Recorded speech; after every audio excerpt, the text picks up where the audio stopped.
ونستغفره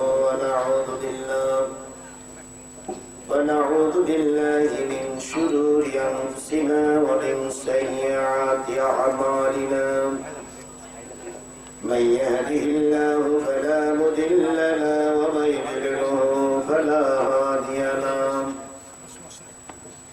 ونشهد أن لا إله إلا الله وحده لا شريك له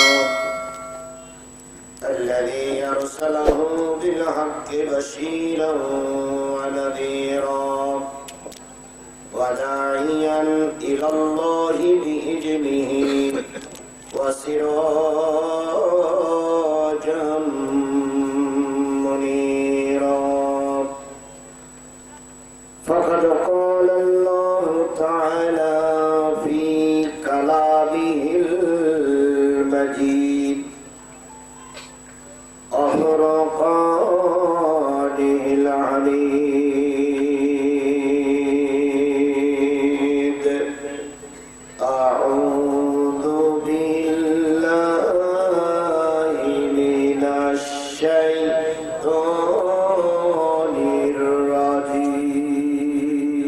الرجيم بسم الله الرحمن الرحيم يوم تقلب وجوههم في النار يقولون يا ليتنا أطعنا الله وأطعنا الرسول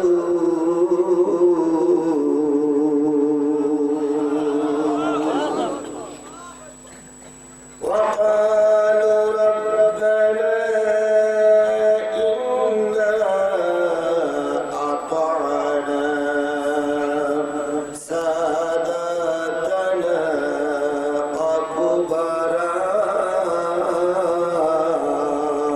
وكبراءنا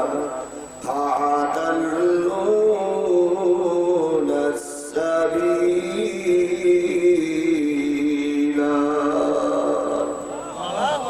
ربنا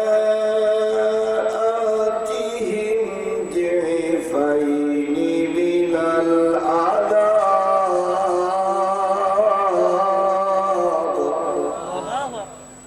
والعنهم لعنا كبيرا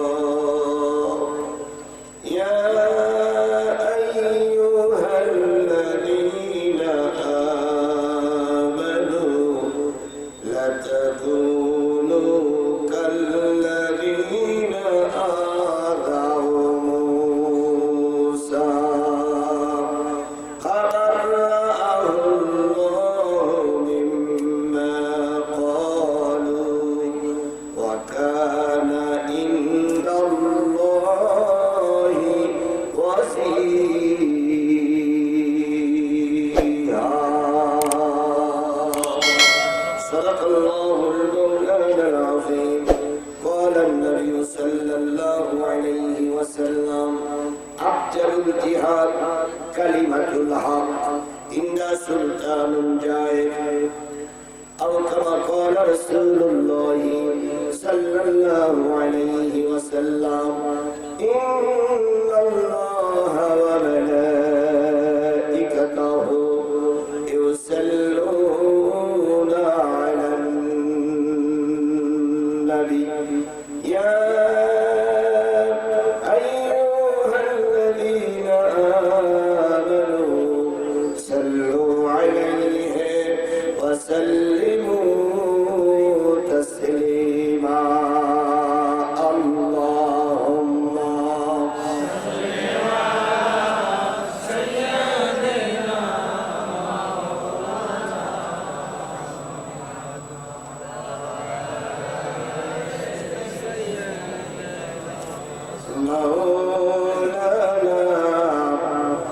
मोहब्बत से जरे शरीफ बोलना अल्लाहुम्मा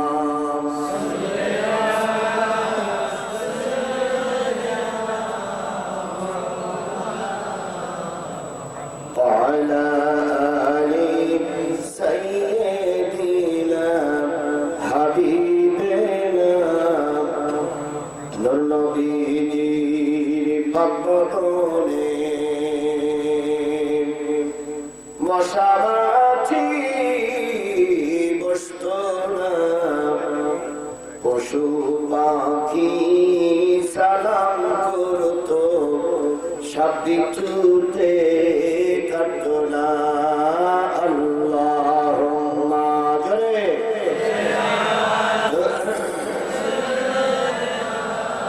মাওলানা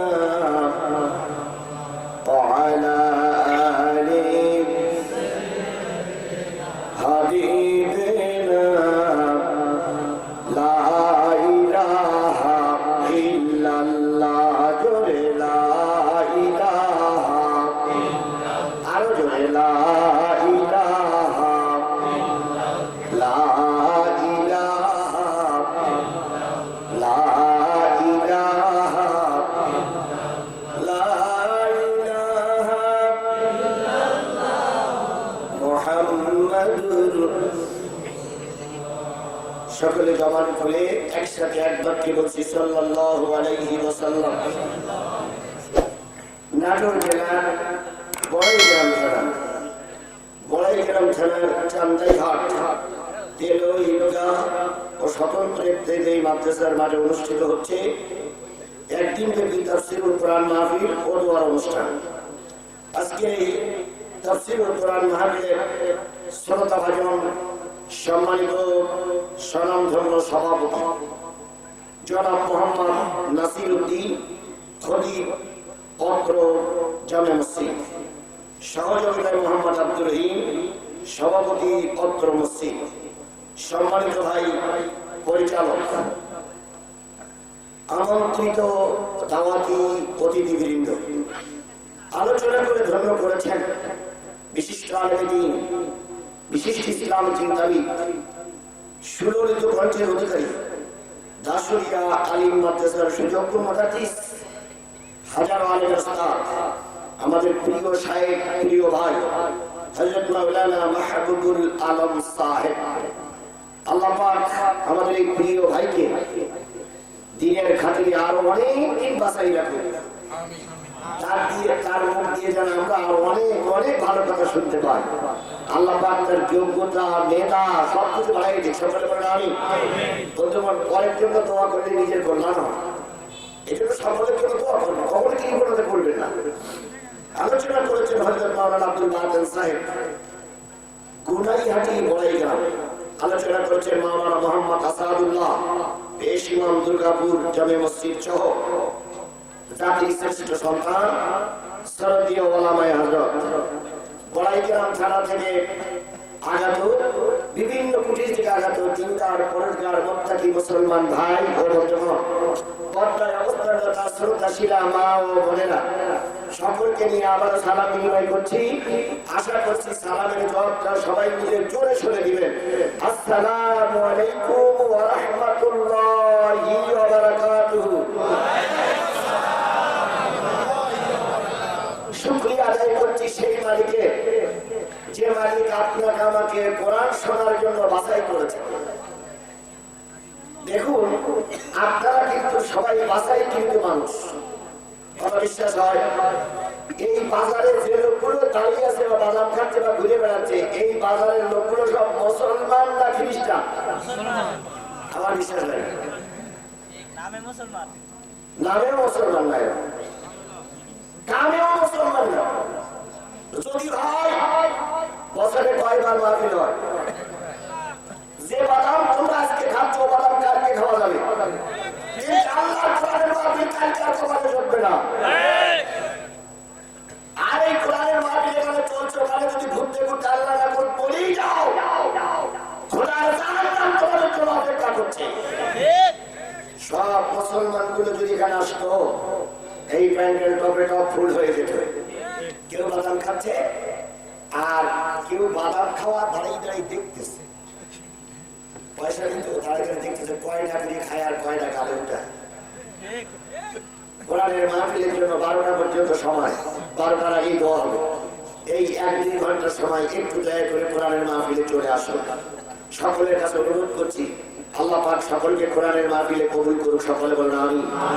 যে মালিক আপনাকে আমাকে কোরআনের মাহফিলে কবুল করেছেন সেই মালিকের শুকরিয়া আদায় করেন। সবাই মিলে বলছে আলহামদুলিল্লাহ। আরেকটু জোরে বলুন আলহামদুলিল্লাহ। আল্লাহ বলতেছেন সাব্বাহা লিল্লাহি মা ফিস সামাওয়াতি ওয়া মা ফিল আরদ ওয়া হুয়াল আজিজুল হাকীম।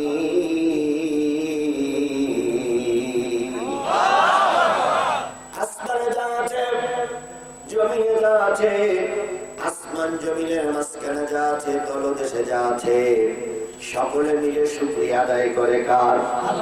আরো যারা বলেন কেবলমাত্র শুধুমাত্র একমাত্র মানুষ আল্লাহর শুকরিয়া আদায় করে না। অথচ আপনাকে আমাকে আল্লাহ তৈরি করেছে কিসের জন্য? ওয়ামা খালাকুতুল জিন্না ওয়াল ইনস ইল্লা লিয়াবুদুন।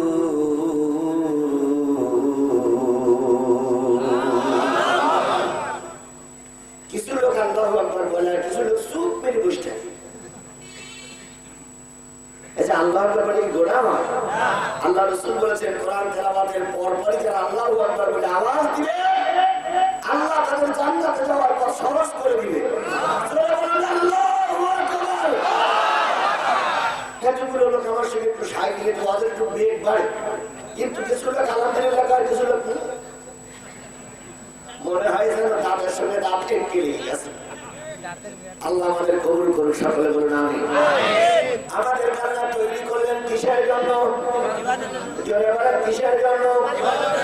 গোলামি করার জন্য। গোলামিটা চলবে কার? কোন জায়গায়? মুসলমান কথা বলেন, কোন জায়গায় আল্লাহ গোলামি চলবে? মসজিদে গোলামি চলবে কার? মাদ্রাসায় গোলামি চলবে কার? মাদ্রাসায় গোলামি চলবে কার? ইউনিয়ন পরিষদে গোলামি চলবে কার? ইউনিয়ন পরিষদে গোলামি চলবে যার। থানায় গোলামি চলবে কার? থানায় গোলামি চলবে যার। বঙ্গভবনে গোলামি চলবে কার? যদি ভাবে সবাই আমরা আল্লাহর গোলাম হয়ে যেতাম, একজনের দ্বারা আরেকজনের কোনো ক্ষতি হতো না। আমার দেশ দ্বিতীয় বৃহত্তম মুসলিম দেশ, কথা বলে ঠিক না ঠিক? ঢাকা শহরকে কিসের শহর বলা হয়? মসজিদের শহর।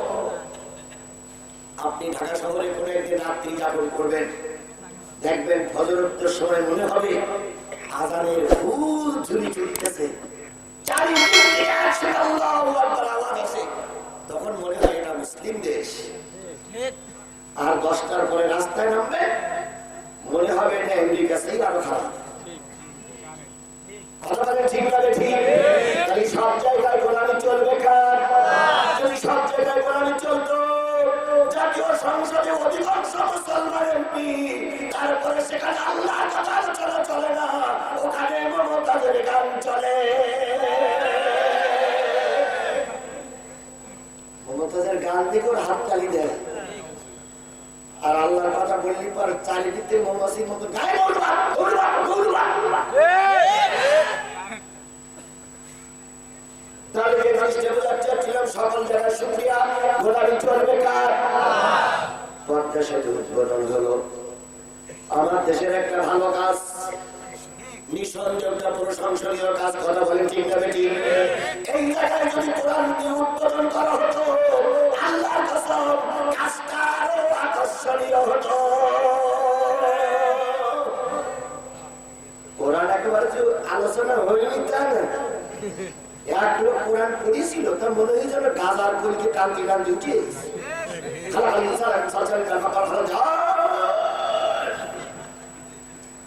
কুকুর ওই এলাকায় যারা ছিল মাথা উঁচু করে এই লোক ছেড়া কোরআন তোলাদ করার লোক পেয়ে না তোমরা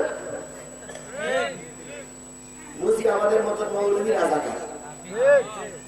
এই হুজুররা হেফাজত, পাশে এক হুজুর আছে তাবলীগ, তারপরে পান্ডিয়ালারা সর্বনাই, আমার একটা দোষ পেয়েছে। কিন্তু যে ছেলেটা অল্প কয়েকদিন আগে বিদেশ থেকে বিরাট একটা পরিচয় নিয়ে কোরআন তেলাওয়াতের সেকেন্ড হারিয়ে আসলো, এই ছেলেটা দিয়ে যদি কোরআন তেলাওয়াত হতো, আল্লাহর গজবের বদলে আল্লাহর রহমত নাযিল হতো। করবা না, কারণ কোরআন তোমাদের সহ্য হয় না। তোমরা সারা জীবন কোরআনের বিরোধী কথা বলে, ঠিক না ঠিক? মনে করেছিলাম ওর থেকে শিক্ষা নিয়ে মেট্রো রেলে গিয়ে একটু কোরআন তেলাওয়াত হবে। ও আল্লাহ, পদ্মা সেতু তো যায় একটু হলো, আর মেট্রো রেলে মোটই হলো না। কথা বলেন, ঠিক না ঠিক? নেতা একজন বলবে, নেতা নেত্রীর প্রশংসা করতে করতে 15 মিনিটের ভিতরে 13 মিনিট শেষ। 2 মিনিটে কয়টা মাননীয় স্পিকার আমার এই কথা বলা ছিল, কিন্তু বলতে পারলাম না। বলতে করবি তো নেতা নেত্রীর প্রশংসা করতে 13 মিনিট শেষ করেছি। অথচ মুসলিমদের জাতীয় সংসদে সর্বপ্রথম উচ্চারিত হবে আলহামদুলিল্লাহ। কথায় কাজে যার যা হোক সবার আগে কি হবে? আরো জোরে বলেন, কি হবে? সাথী আজকে আলহামদুলিল্লাহ শব্দটা ভুলে গেছে। এই জন্য সুখে থাকি দুঃখে থাকি গোলামি করবো কার? আল্লাহ। সেই গোলামির বহিঃপ্রকাশ হচ্ছে বিপদে পড়ে আল্লাহর শুকরিয়া আদায় করা। সুতরাং আজকের এই দিনে আল্লাহ পাক মাহফিল পর্যন্ত কবুল করেছেন, শুনতে বসেছি। এই জন্য মালিকের দরবারে শুকরিয়া, আলহামদুলিল্লাহ। সর্বকালের সর্বশ্রেষ্ঠ মহামানব, যার আদর্শে আদর্শিত হয়ে আমি নিজেকে উম্মত বলে দাবি করি, সেই নবীজির নামে দুরূদ আর সালাম। কারোর জবান বন্ধ থাকবে না, সকলে মিলে বলছি সাল্লাল্লাহু আলাইহি ওয়াসাল্লাম। আল্লাহ বলতেছেন, ওয়া ইন্নাকা লাআলা খুলুকিন আযীম, আমি তোমাকে উত্তম চরিত্রের অধিকারী বানাই পাঠিয়েছি। সুবহানাল্লাহ বলবেন না? বলেন তো, নবীর চাইতে ভালো মানুষ আর সমাজে কেউ ছিল? নবীর চাইতে ভালো মানুষ সমাজে এখন কেউ আছে? কিয়ামত পর্যন্ত যদি চেষ্টা করা হয়, নবীর চাইতে ভালো মানুষ আর কখনো খুঁজে পাওয়া যাবে না। নবী সারা জীবন কষ্ট করেছেন, একটিবারের জন্য নবী প্রতিশোধ নেন নাই। নবী সাল্লাল্লাহু আলাইহি সাল্লাম যখন প্রথম কালেমার দাওয়াত দিলেন, মানুষের কাছে নবী ভালো ছিল না খারাপ ছিল? যখন কালেমার দাওয়াত দিয়েছেন, কালেমার দাওয়াত দেওয়ার আগ পর্যন্ত নবীর অনেক উপাধি ছিল, সুনাম ছিল। যে কেউ বলেছে আলামিন, কেউ বলেছে মাহবুব, কেউ বলেছে সমাজের সর্বশ্রেষ্ঠ মানুষ, কেউ বলেছে সোনার মানুষ, কেউ বলেছে মক্কার শ্রেষ্ঠ মানুষ। শুরু হলো, যারা তার প্রশংসা করেছিল তারাই তার বিরোধিতা করতে শুরু করেছে। আজকেও দেখেন, মামুনুল হক ততদিন পর্যন্ত জেলে যায়নি যতদিন পর্যন্ত হকের পক্ষের কথাগুলো সঠিকভাবে না বলেছিল। সেই না বলেছে সেই তাকে জেলে নিতে হয়েছে। ছোট হুজুর রফিকুল ইসলাম মাদানী বয়সে ছোট না, কিন্তু সাইজে ছোট। বয়সে কিন্তু ঠিকই আছে, কিন্তু সাইজে কি? তাই আমরা সবাই বলি শিশু হুজুর, কেউ বলে ছোট হুজুর। এই ছোট হুজুরটার একটা কথার কারণে তাকে জেলে যেতে হয়েছে। আমি অনেকের মোবাইলে দেখেছি আল্লামা সাঈদীর ওয়াজ করে, অথচ তিনি সাঈদীর বিরোধী। দোকানে যখন হাত কাটা হয় আল্লামা সাঈদীর ওয়াজ চালায়, কিন্তু সারা জীবন সে সাঈদীর ভাষিতা। সারা জীবন ইসলামের বিরোধিতা করে, ইসলামী ব্যাংকে টাকা। আমি একদিন জিজ্ঞেস করলাম যে ভাই, আপনি তো হুজুরকে বিরোধী, তা সাঈদীর ওয়াজ বাজে আপনারা তো কয় সাঈদীতে দল টাকা রাখেন, সাঈদীর লোকটা ভালো। ইসলামী ব্যাংকে টাকা কেন? কয় অন্য ব্যাংকে ইসলামী ব্যাংক ভালো। আমাদের জিনিসগুলো ওরা ভালো বলে, কিন্তু যেই সত্য কথাটা বলা হয় সেই সত্যবাদী লোকটা ওদের কাছে খারাপ হয়ে যায়। কথা বলে ঠিক না? আল্লাহ নবী কালেমার দাওয়াত দেওয়া শুরু করলেন, গোটা মক্কায় আওয়াজ ছড়িয়ে গেল, নবীজি নতুন এক ধর্মের আবিষ্কার, নতুন এক ধর্মের কথা বলতেছে। চারিদিকে নবীকে মারার জন্য লোক ফিট করা হলো, মরে মরে লোক, গ্রামে গঞ্জে লোক, পাড়ায় পাড়া লোক, শত্রুরা তরবারি সারাইয়ে নবীর পিছনে ঘুরতে লাগলো। আল্লাহর নবী তার কাজ চালিয়ে যেতে লাগলেন। আজও দেখি যখনই হত্যা বলা হয়, ওই লোকটার পিছনে ধরার জন্য, মারার জন্য মরে মরে লোক তৈরি হয়ে যায়। স্লোগান তখনও ছিল, আজও আছে। তখন স্লোগান ছিল হুজুর ধরো, হুজুর মারো, হুজুর দিয়ে নাস্তা করো। আজও তাই আছে, হুজুর ধরো, হুজুর মারো, হুজুর দিয়ে নাস্তা করো। করো, নাস্তা করতে করতে যখন পেট ভরে যাবে তখন তারা খেতে পারবে না, তখন উল্টো কচু গাল নেবে। কথা বলে ঠিক না ঠিক? কত খাওয়া আমার ভাইয়েরা, আল্লাহ নবী যখন কালেমা তাওয়াত দোয়া শুরু করেন নাই, সেই সময় খাদিজার সঙ্গে নবীজির যখন বিয়ে হলো, খাদিজা বিয়ের রাত্রিতে একটা ছোট্ট সন্তানকে নবীর সামনে এনে দিয়েছিলেন। এই সন্তানটার নাম হলো হযরত জায়েদ। কি নাম? জায়েদ। জায়েদ এসেছিল মদিনা থেকে ওকাদের মেলায়। বাবা হারেস, মার সন্তান তিনজন এসেছিল। ওকাদের মেলায় পৌঁছানোর আগেই জায়েদকে কিডন্যাপ করলো মক্কার সেই সুন্দর ছেলেরা, বাজারে বিক্রি করলো। খাদিজা কিনে লালন পালন করলো। যেদিন খাদিজার সঙ্গে নবীর বিয়ে হলো, বিয়ের রাত্রিতে খাদিজা বলেন, ইয়া রাসূলুল্লাহ, খাদেম হিসেবে কাউকে দিতে পারলাম না, এই ছোট্ট বাচ্চাটা আপনার খেদমত করার জন্য দিয়ে দিলাম। দীর্ঘদিন নবীর সঙ্গে লালিত পালিত হওয়ার পর 40 বছর বয়সে যখন নবী কালেমা তাওয়াত দোয়া শুরু করলেন, গোটা আরবে যখন শত্রু বেড়ে গেল, শত্রুর বহর মদিনা পর্যন্ত চলে গেল, হারেসের ভাই নবীকে মারার জন্য তরবারি সার দিয়ে চলে এসেছে মক্কায়। জায়েদের চাচা হারেসের ভাই খুব সুকৌশলে নবীর দরবার পর্যন্ত পৌঁছে নবীর হাঁটুর সঙ্গে হাঁটু মিলায়ে তরবারির বাগটা ধরে চিন্তা করছে, এবার ভাই করে মোহাম্মদকে মেরে দেবো, অনেক পুরস্কার পাওয়া যাবে, পৃথিবীর লোক আমাকে বাহাবা দেবে। কেমন অবস্থায় তাকিয়ে দেখে নবীজির পিছনে একটা ছেলে দাঁড়িয়ে আছে। ছেলেটারে কেন চেনা চেনা মনে হয়। মারা বাদ দিয়ে বলতেছে, যুবক নাম কি? যুবক বলতেছে, আমার নাম জায়েদ।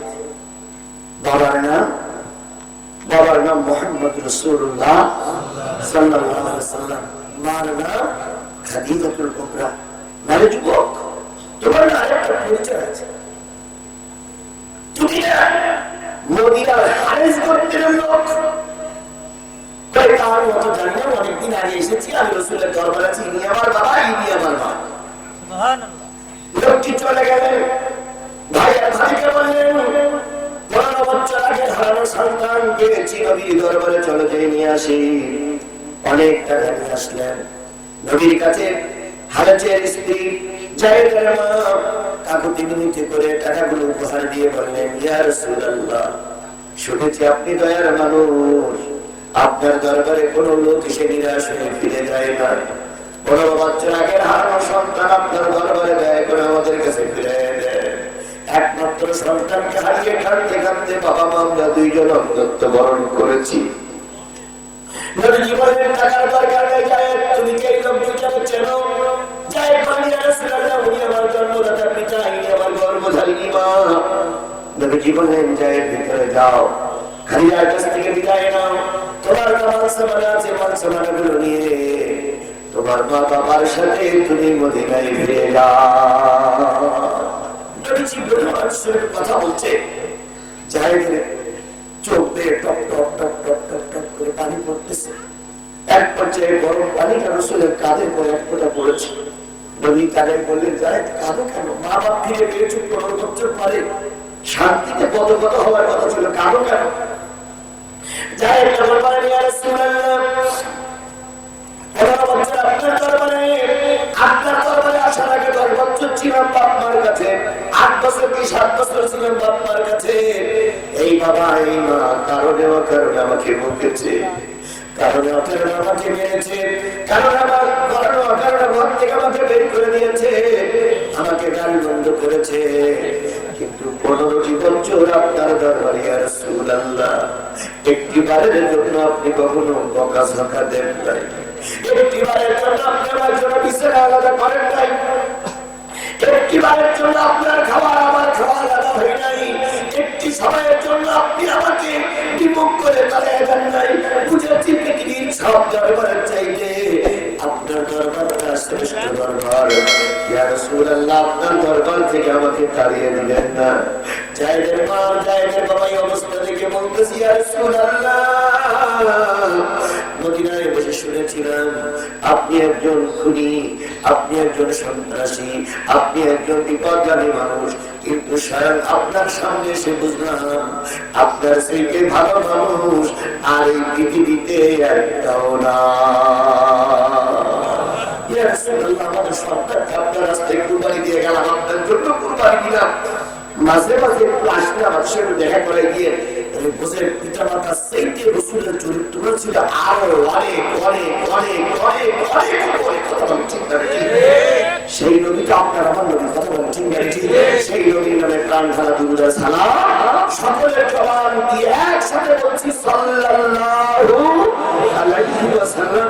সম্মানিত উপস্থিতি, কি শোনার জন্য কষ্ট করে বসেছেন আপনারা? এখানে মাহফিলের নাম কি? তাফসীরুল কোরআন মাহফিল। তাফসীরুল কোরআন মাহফিল মানে কি? তাফসীর মানে হলো ব্যাখ্যা, আর কোরআন মানে কোরআন। এই যে মাহফিলে কোরআনের ব্যাখ্যা করা হয় এই মাহফিলটার নাম হচ্ছে তাফসীরুল কোরআন মাহফিল।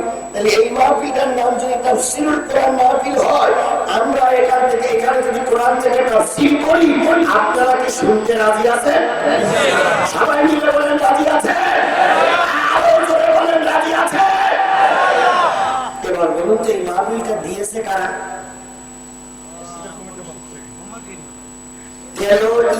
স্বতন্ত্র ইফতেদায়ী মাদ্রাসা মাঠ কেন্দ্রীয় জামে মসজিদের উন্নতি করবে। এই মাহফিলটা না, মাহফিলের অতিথি হচ্ছে চেয়ারম্যান সাহেব, মেম্বার সাহেব, এলাকার গণ্যমান্য ব্যক্তি। ওনারা কি বলেছে? আমরা তাফসীর মাহফিল করছি, তাই বলেছে না? এবার ভাই কি হয়েছে? ভাই আমার এলাকাবাসী, আমাদের এলাকায় তাফসীর মাহফিল আছে, আপনারা সবাই আমন্ত্রিত। তাহলে আপনাকে দাওয়াত করে নিয়ে আসছে না বিনা দাওয়াত আসছে? আপনাদের দাওয়াত করে নিয়ে আসছে না বিনা দাওয়াত আসছে? এবার বলুন তো, প্রধান বক্তা মাওলানা আজিজুল ইসলাম আমাদের দাওয়াত করে নিয়ে আসছে না বিনা দাওয়াত আসছি? আপনিও দাওয়াত দিয়ে আমিও দাওয়াত। কি হবে? তাফসীর হবে। ওনারা বলেছে হুজুর আপনি তাফসীর করবেন, আর আপনাদের বলেছে হুজুর তাফসীর করবে আপনারা শুনবেন। আমি তাফসীর করব আর আপনারা শুনবেন। মাঝখানে যদি কোনো সমস্যা হয় এই কর্তৃপক্ষ বসবে, আমরা বসবো না। আমার কথা বলে আমরা বুঝতে পারি না। আচ্ছা, দাওয়াত করে আনার পরে খেতে দেওয়ার দায়িত্ব, বসার দায়িত্ব, তারপরে মেহমানদারি করার দায়িত্ব কি মাঠের লোকের না কর্তৃপক্ষের?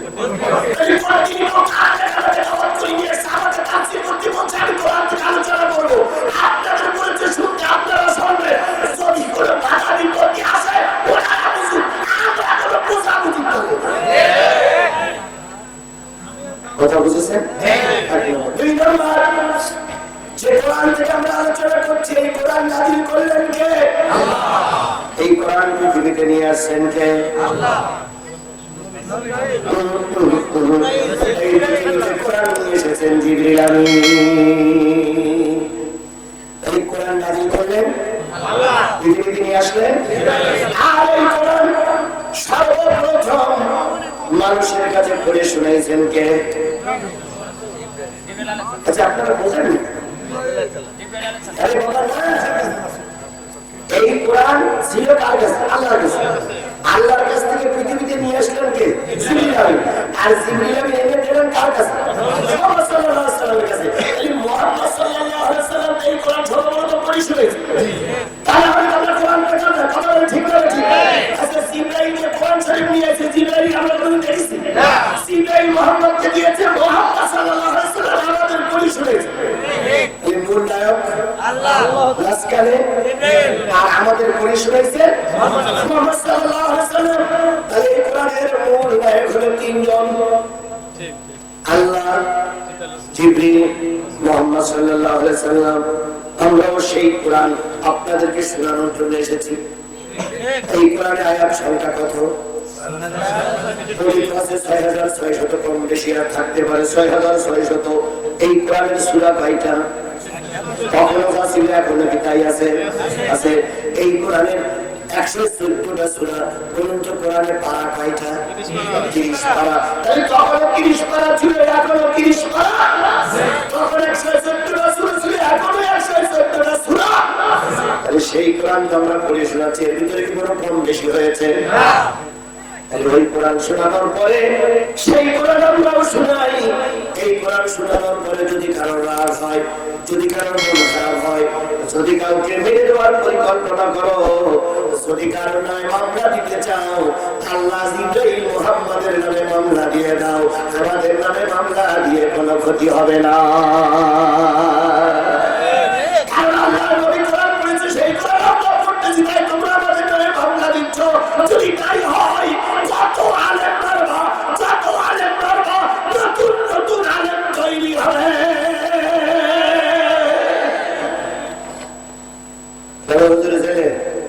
তাই বলে কি কোরআনের মাহফিল বন্ধ আছে? বন্ধ আছে? নতুন নতুন হুজুররা কোরআনের কথা বলে বেড়াচ্ছে, কথা বলে ঠিক হবে ঠিক। আবার আমাদের মারবা আরো একজন হুজুর বাহির হবে, সে হুজুর মারবা আর একজন হুজুর বাহির হবে। এইভাবে করতে করতে কোরআন চালু থাকবে। যদি একান্তই বন্ধ করতে চাও, আল্লাহ এবং জিবরিল মুহাম্মদ সাল্লাল্লাহু আলাইহি সাল্লামের মামলা দিয়ে ঠান্ডা করে দাও।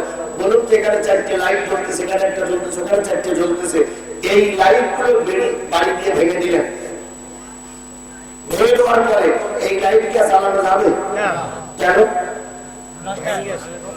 নষ্ট হয়ে গেল। এবার আমরা ওই লাইট অপারেটর বলবো যে এখানে আছে একটা লাগা, 5 মিনিট লাগবে, 5 মিনিট ভিতরে আবার একটা লাগানো যাবে। কিন্তু ওই যে মূল তার কেটে দেওয়া হয়, সব বন্ধ হবে না। আপনারা এখন দুটো চারটে লাইট ভেঙে কিছুই করতে পারবেন না। দুটো চারটে লাইট ভাঙবে না, আবার 2-4টে লাইট তৈরি হবে। যদি মারতেই চান, মূল জায়গা বন্ধ করে দেয়। সম্ভব? আচ্ছা, মূল জায়গা হলে আল্লাহর মারার জন্য কিছু লোক চেষ্টা করেছিল, তারা পেরেছিল। ইব্রাহিম খলিলুল্লাহ যখন দিনে দাওয়াত দিতে শুরু করলেন, নমরুদ বলল, এটাই আমার ধর্ম, আমার এই সমাজ ভালোভাবে চলতেছিল, তুমি এসে ক্লাস শুরু করলে, এক ঝামেলা শুরু করলে। আচ্ছা বলো তো, তোমার সাথে ঝামেলা করার উদ্দেশ্য কি? ইব্রাহিম বললেন, উদ্দেশ্য হচ্ছে আল্লাহ দ্বীন প্রচার করা। সুবহানাল্লাহ বলে। আচ্ছা তুমি যে আল্লাহর কথা বলো, এই আল্লাহ কি দেখা যায়? আল্লাহ দেখা যায় না, কিন্তু আল্লাহ ঠিকই আছে।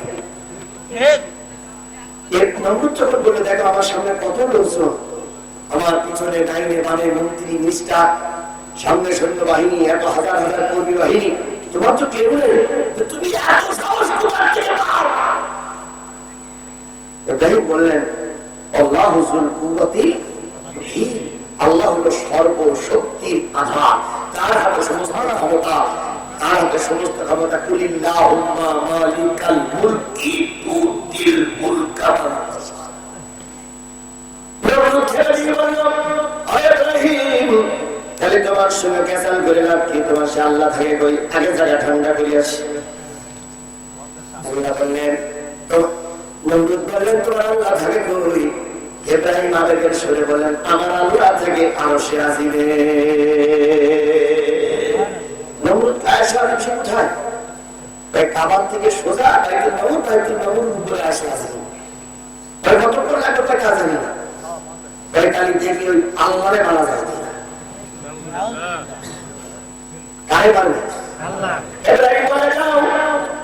নমরুদ 4টি বড় বড় সকল জোগাড় করলো, উপরের দিকে খাদ্য টানিয়ে গেল, একটা ভালো বসার জায়গা তৈরি করে উপরের দিকে ওঠার জন্য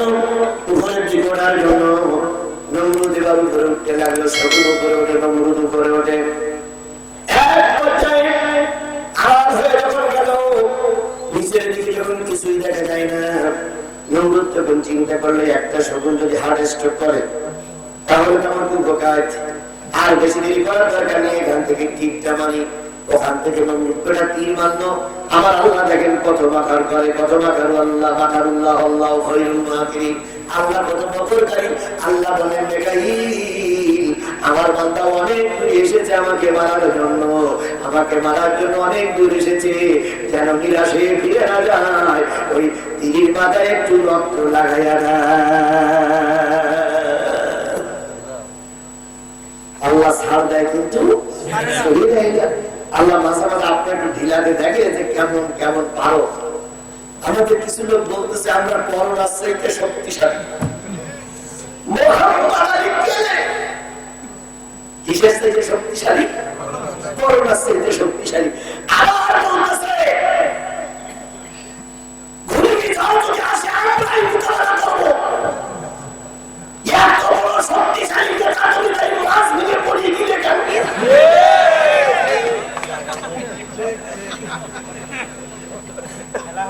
কি কায়দায় বলতেছে? আল্লাহ বলছেন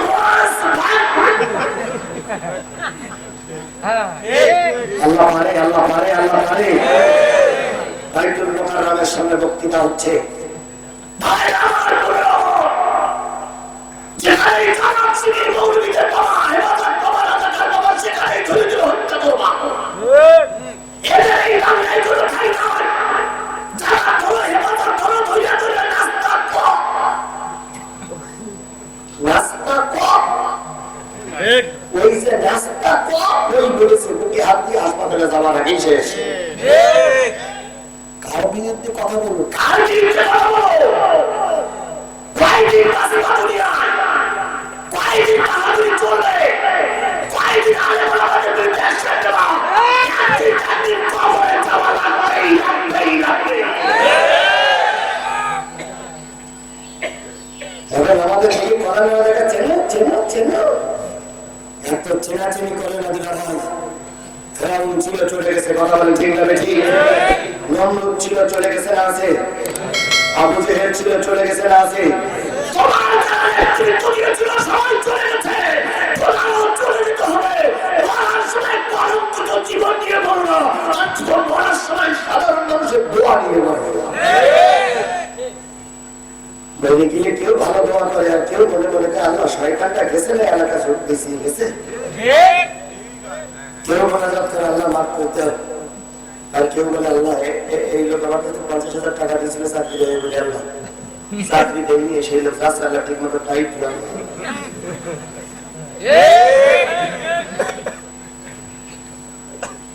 আজকে তুমি আমার মাপতেছো, তোমার ক্ষমতা আছে, কিন্তু আমার একজন সজাতি মৌলভী ভাই তোমার মরার পরে জানাজা পড়বে।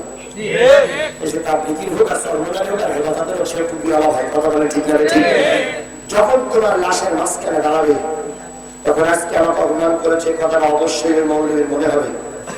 সাক্ষীর একটা হুজুরে সমাজ করছিল, তাকে মঞ্চিত অপমান করে তারা গেছিল এই সেই লোক, এখন তার পাঠিয়ে পড়িয়াছে। এটা মনে মনে বলবে আল্লাহ হুজুর মামলা দেয় যারা আমরা মামলা দেওয়া সহজ পাই না আল্লাহ, কারণ ইনি একটা বিরাট নেতা ছিল আল্লাহ। এখন বিচার তো কারো দরবারে দিতে পারি, তোমার দরবারে বিচার অহুজুর দিয়েছে, আমিও দিচ্ছি আল্লাহ। এখন তোমার দরবারে যাতে ঠিক মতো টাইম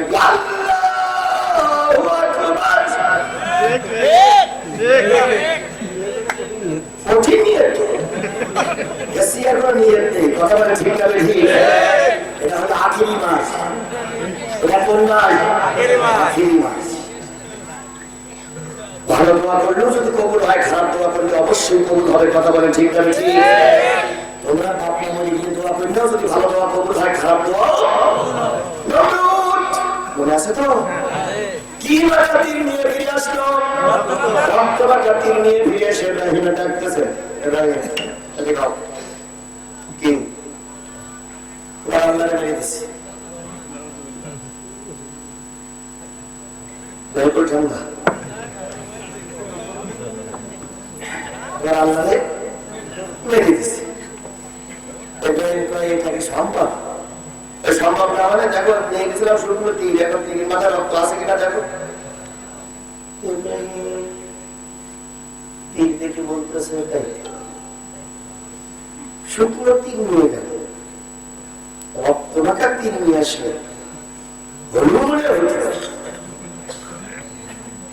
কারণ নবীরা সাধারণত সবসময় আবেগী হয়। নবীরা সবসময় কি হয়? মাওলানা আশরাফ আলী থানভী রহমাতুল্লাহ আলাইহি কিতাব পড়াচ্ছেন, একজন এসে বলতে হুজুর আপনার স্ত্রী বিধবা হয়ে গেছে। আশরাফ আলী থানভী কিতাব বন্ধ করে বলতেছে আল্লাহ তোমার স্ত্রী বিধবা হয়ে গেল, তাহলে দেখবে কেন আল্লাহ? তো দেখার আর কেউ থাকবে না। ছাত্র খুব চালাক, ছাত্র জিজ্ঞেস করতে এই স্ত্রী বিধবা হয়ে কি হইল? স্ত্রী বিধবা তো স্বামী মারা গেল, আপনি তো বেশি আছেন দেখি মুসলমান আমার সঙ্গে মৃত্যু করে বলতে পারি কোথায় কথা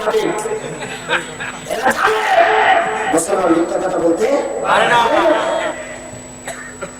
আমার নবী ইব্রাহিম জাতির পিতা হলেও মনে হয় হতে পারে না, তোরা খালি শুকনো তিল নিয়ে গেল, রক্ত মাখা তিল কি করে নিয়ে আসলো? জাতির পিতা ইব্রাহিম, মুসলমানদের পিতা ইব্রাহিম, জাতির পিতা ইব্রাহিম এবার এলাকা ছেড়ে চলে গেল, জঙ্গলের ভিতরে যে ঝর্ণার পানি দিয়ে উজু করলো, উজু করে আল্লাহর খলিল ইব্রাহিম 2 রাকাত নামাজ পড়ে পাহাড়ের গায়ে মাথাটা লাগাই দিয়ে পিঠটা লাগাই দিয়ে আল্লাহ ইয়া আল্লাহ, আল্লাহ কিছুই কয় না। আল্লাহ কয় ফাজকুরুনি আযকুরুকুম, বান্দা তুই আমারে ডাক, আমি তোর ডাকে সাড়া দিব। ইব্রাহিম আবার কয় আল্লাহ ইয়া আল্লাহ, আল্লাহ কিছুই কয় না, আবার কয় ইয়া আল্লাহ। আল্লাহ কয় ইব্রাহিম আবেগের ডাক কেন? ইব্রাহিম আল্লাহ তুমি এখনো বেঁচে আছো? তোমার কি মনে হয়? আমার তো মনে হয় পৃথিবীর কোন শক্তি তোমার মারতে পারবে না, কিন্তু নমরুদকে নিয়ে গেল শুকনো তীর, নিয়ে আসলো রক্ত মাখা তীর, তাহলে রক্ত পাইল কই? আল্লাহ বলে দিলেন ইব্রাহিম এলাকায় চলে যাও, এতদিন হয়েছে সাধারণ খেলা, এবার শুরু হবে ফাইনাল খেলা।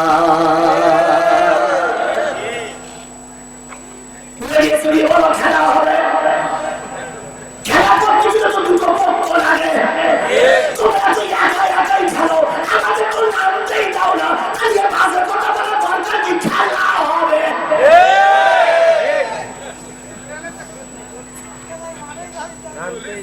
কথা বলেন না, খেলা করতে গেলে তো দুটো পক্ষ লাগবে, দুটো পক্ষে এক পক্ষে খেলা করবে, খেলা হয়ে গেল। নাটোরের মাটিতে খেলা হবে, আইসে রাজশাহীর মাটি আর আইসে খুলনার মাটি, ভালো করে বুঝো। খেলা হওয়ার কথা ছিল 2 পার্টি, কিন্তু হঠাৎ করে খেলার আগের দিন খুলনার মাটি আসেন, আইসে রাজশাহীর মাটি। রাজশাহীর মাটি এসে যখন একক ঘরে আসে, তখন দর্শক কমিটি বলতেছে কি করবেন আপনারা, একা আইসে যা বলেন করেন, এখন ওনারা এবার খেলা করে যা সেই 8 কার 10 কার 9 কার 21 কার 22 কার 25 কার বলতেছে, আপনি মারি দিচ্ছে। বাড়ি যাওয়ার পর স্ত্রী খালি দেখছে আর বলছে আজকে খুব খুশি খুশি ভাব, বলতেছে কিন্তু আজকে 11টা গোল দিয়েছি। স্ত্রী বলতেছে তুমি তো কোনোদিন জিততে পারো না, মেম্বার ভোটে দাও কি বলে ছেলের সাথে ছেলে ইলেকশনে খেলতে গেলে তুই ফের তুই সবসময় গোল খেয়েছিস, আজকে 11টা গোল দিলে কেন? তোমার সঙ্গে যারা খেলতে চাইছিল তারা কি দুর্বল পার্টি? যখন মাথার দিকে মুখ নিচে করে বলতেছেন না রে কেমনি যাদের সে খেলা করার কথা ছিল তারা আসেনি, আমরা একা একাই খেলেছি। তোর স্ত্রী মিস্ত্রি দিয়ে বলতেছে তুই 11 কান দিকে কেন, 110 কান দিকে বলো। আজকে আমাদের অবস্থা তাই হচ্ছে, কথা বলি ঠিক আছে? এত খেলা হবে, খেলা হবে, কিসের খেলা হবে? ময়দানে খেলতে যাবো, আমাদের নামতে দাও, তারপরে দেখি তুমি তোর মায়ের দুধ খেয়েছো, আমি তোর মায়ের দুধ খেয়েছি, তোমার বাবুতে কত জোর আছে, আমার বাবুতে কত জোর আছে, তাকে নামতে দাও, তারপরে খেলা হবে।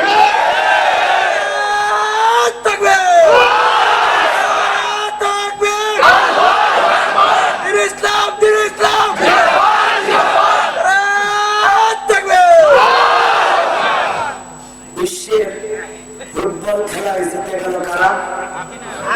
আর্জেন্টিনার সবচেয়ে ভালো খেলোয়াড়ের নাম কি? মেসি একটা দুর্বল পার্টির সঙ্গে খেলা করেছিল, সেই পার্টিটার নাম কি? সৌদি আরবের সঙ্গে খেলা হলো, মেসির পার্টি তখন আনন্দ করতেছে আর বলতেছে আজকে কতগুলো গোল দেবো, ঠিক ঠিক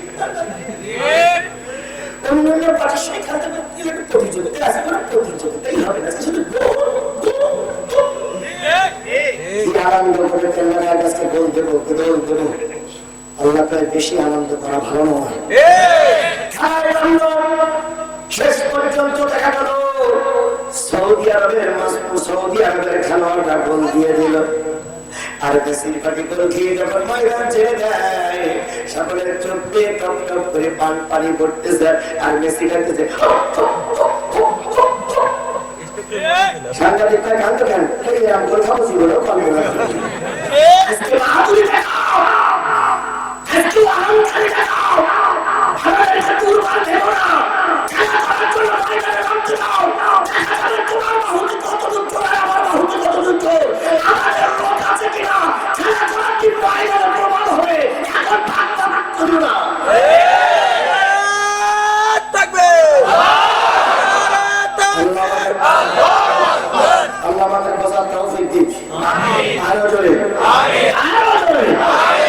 কিছু লোকের মুখ বলে ইতিমধ্যে কাদা হওয়া শুরু করেছে, কোনো কিচ্ছু আছে জানে না।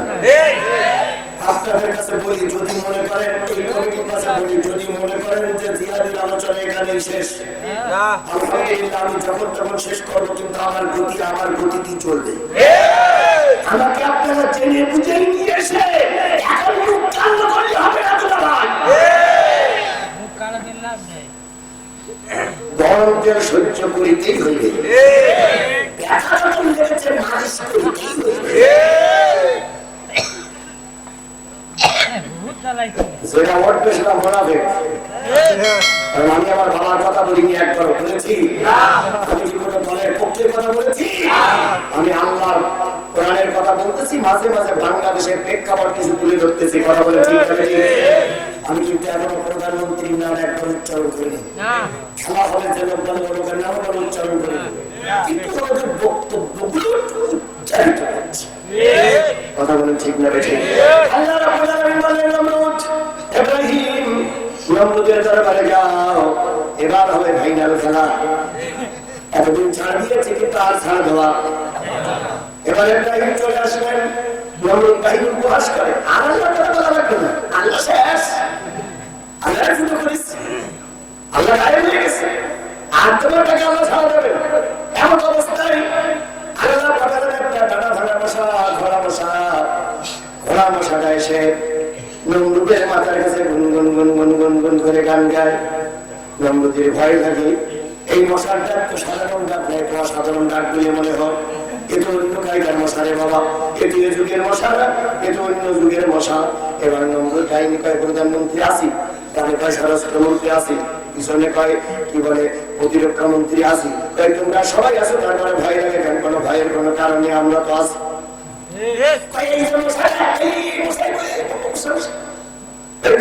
এই মশাটা গুনগুন আওয়াজ আমার ভয় লাগতেছে।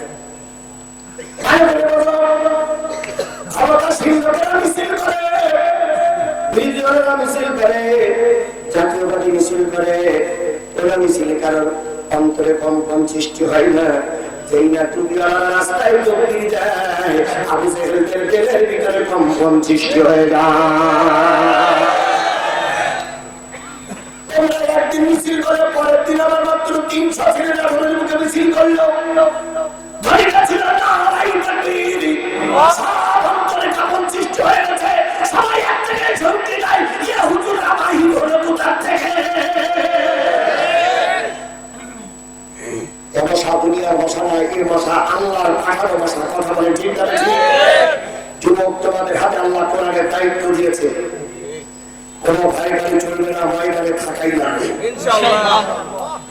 আধারে ভয় পেও না, আধারে ভয় পেও না, আলো আছে আড়ালে, কালো সব দূরে যাবে তুমি উঠে দাঁড়ালে।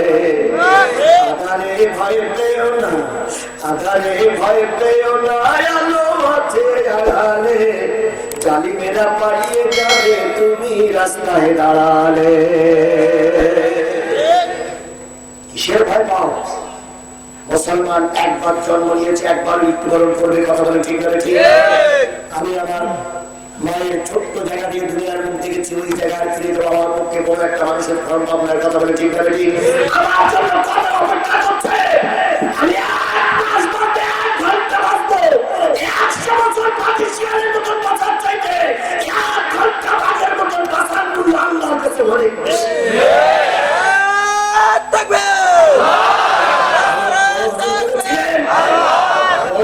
বলেছিলেন বাঘের বাচ্চার মতন 1 ঘন্টা বাঁচতে চাই, মাথুসিয়ারের মতন 1000 বছর বেঁচে আপনারা বলুন তার সম্মান কোনে ছেড়া বেড়েছে, কোনে ছেড়া বেড়েছে।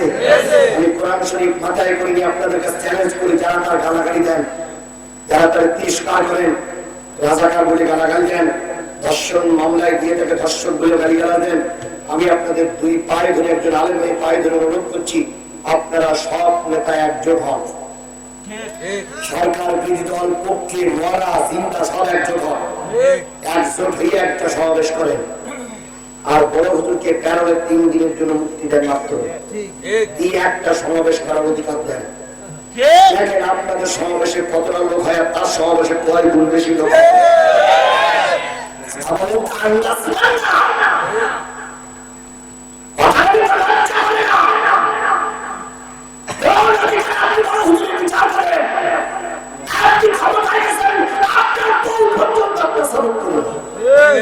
আপনি কোন অধিকারে এখন বলেন আমি বিরাট নেতা? আল্লামা সাঈদ শুধু বাংলাদেশের 17 কোটি মানুষের নেতা নন, আল্লামা সাঈদ গোটা বিশ্বের মানবতার নেতা। সৌদি আরবের ইমাম তার জন্য দোয়া করে, মদিনার ইমাম তার জন্য দোয়া করে, আর মদিনার মসজিদে তোমাদের জন্য দোয়া।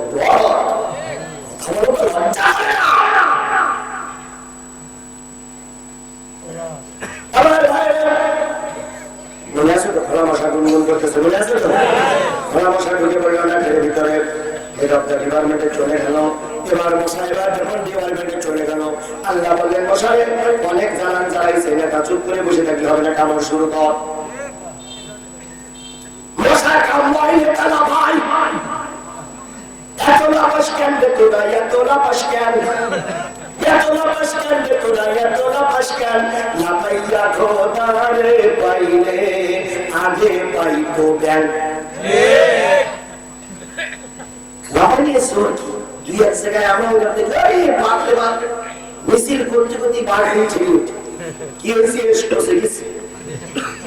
যদি এসকোস আগে তুলো গাছ নেই ছেড়ে উঠে দিলে কি রাম তোমার এসকোসে জাগা পর্যন্ত চিনি যাবে, জাগা পর্যন্ত ওখানে এসকোস আগে, এসকোস আগে সব এইসব জায়গায়। যেখানে চাচ্ছিলাম না চলা ভাই, যেখানে পৃথিবীর 100 হলো কি করলে না মানে বন্ধ হবে। নেতার মাথায় কিল মারো, নেতার মাথায় কিল মানে কামড় বন্ধ হয়, আবার কিল মানে কামড় বন্ধ হয়। এভাবে করতে করতে কামড় হয়ে গেছে, আবার নেতায় কিল খেয়েও কামড়ায়, কিল খাওয়ার পরেও কামড়ায়। জনগণ বলিল কি করিতে হইবে, কি করিতে হইবে।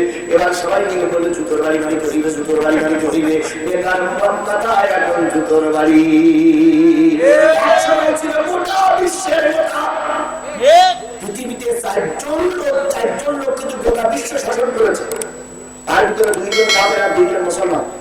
যে 2 জন কাফের গোটা বিশ্ব শাসন করেছিল, সেই 2 জন কাফের ভিতরে একজন ছিল নমরুদ, আর একজনের নাম কি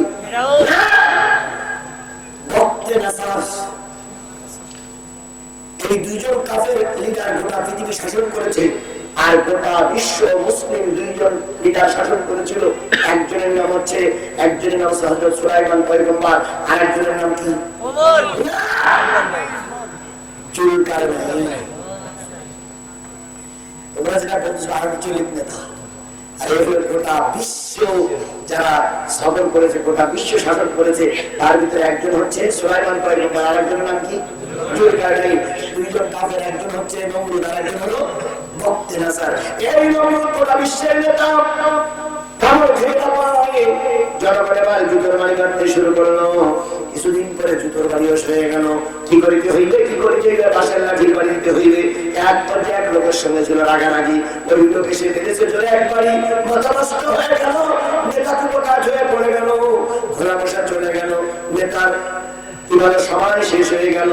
তাহলে বোঝা গেল ইব্রাহিমের সঙ্গে শত্রুতা করলে, ইব্রাহিমের আল্লাহর সঙ্গে শত্রুতা করলে প্রথম মাথায় উঠতে কি, তারপর উঠতে কি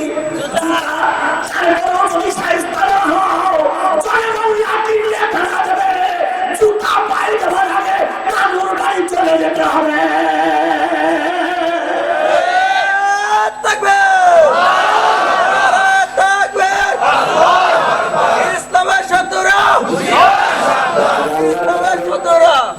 আল্লাহ শত্রু যখন ছিল এখনো আছে গেল 2 নম্বর।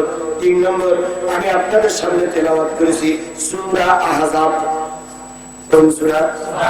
যদি মনে করেন হুজুর অবস্থা খারাপ, আহজাবের আয়াতের আলোচনাগুলো আমাদের নাটকে আপনি করবেন না। যদি আপনি মনে করেন এটা অসুবিধা, তাহলে এই কোরআন শরীফ থেকে বেরেট দিয়ে কেটে আয়াতগুলো উঠাইয়ে দেন। বেরেট দিয়ে কেটে যদি আয়াতগুলো উঠাই না দিতে পারেন, কোরআনে থাকবে আমরা আলোচনা করতে পারবো না, এটা তো হতে পারে না। 3 নম্বর 4 নম্বর আমি নিঃসন্দেহে একজন দুর্বল মানুষ, এলেনের বহর আমার খুব বেশি না, আমার বিরাট সার্টিফিকেট নাই, ভাড়াঘর গোটা দেশে বাজারে বেড়াচ্ছে। বাংলাদেশে ইতিমধ্যে সব জেলা সফর করা হয়ে গেছে, বাকি আছে একটু রাজশাহী হলো চাঁপাইনবাবগঞ্জ 5 তারিখ 6 তারিখ 2 দিন চাঁপাইনবাবগঞ্জে সফর আছে।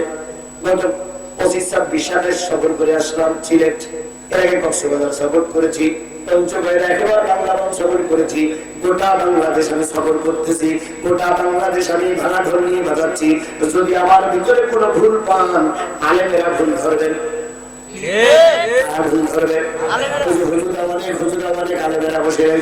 আপনারা আলেমেরা ভুল ধরবেন, কিন্তু আমার সমাজে এখন আলেমরা আলেমের ভুল ধরে না, এখন ভুল ধরে বেড়াচ্ছে তারাই যারা আজকে এশার নামাজ পড়ে নাই। আর ফজরের নামাজ তো কোনো খবরই নেই, এবারে আমাদের ভুল ধরে বেড়ায়। হুজুর আমরা কি কোরআন চাই না? ভাই ভালো তো সেই কবে থেকে সূরা ইখলাস দিয়ে নামাজ পড়তেছি, সূরা ইখলাসটা পড়ে দেবে কুলু আল্লাহু সামাদ। তাই আমাদের সমাজে ভুল ধরে বেড়াচ্ছে, কথা বলে ঠিক না ঠিক? সেদিন কুষ্টিয়ার এক নেতা বলেই বসে, জেলখানায় যতগুলো হুজুর আছে একটা আলেম না, আলেম হলে মমতাজ। বাংলাদেশের সবচেয়ে বড় মুক্তি হচ্ছে মমতাজ খাতুন।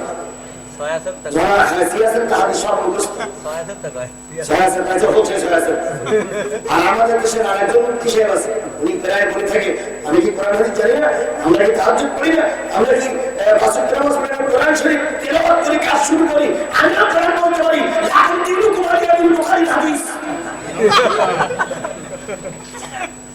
এদের কথা শুনে পুরো হাসে, খারাপ থাকতো হিসেবে বলে তুমি লাখুন দিন কুমারিয়া দিন বুখারী হাদিস শুরু করতে। আমাদের মনে মাত্রই হচ্ছে, কথা মানে ঠিক না ঠিক? এই জন্য যদি আমার ভুল হয় তাহলে ধরবেন আলেমরা। তাহলে আমি কোরআন থেকে আলোচনা প্রথম থেকে শুরু করেছি, শেষ পর্যন্ত করতে চাই। আমার এদিকে আপনারা চলে যাবেন, কারা কারা হাত তোলেন, কারা কারা চলে যাবেন হাত তোলেন, জানেন না? তাহলে যেগুলো লোক আছে সবাই মিলে প্রতিজ্ঞাবদ্ধ হতে হবে, জিহাদিয়ে ভাগের মুখে ছেড়ে দিয়ে আমরা ময়দান থেকে কাপুরুষের মতন পালিয়ে যাব না, মুনাজাত না হওয়া পর্যন্ত ময়দান ছেড়ে যাব না। কারা কারা রাজি আছে 2 হাত উঁচু করে আল্লাহর দেখা।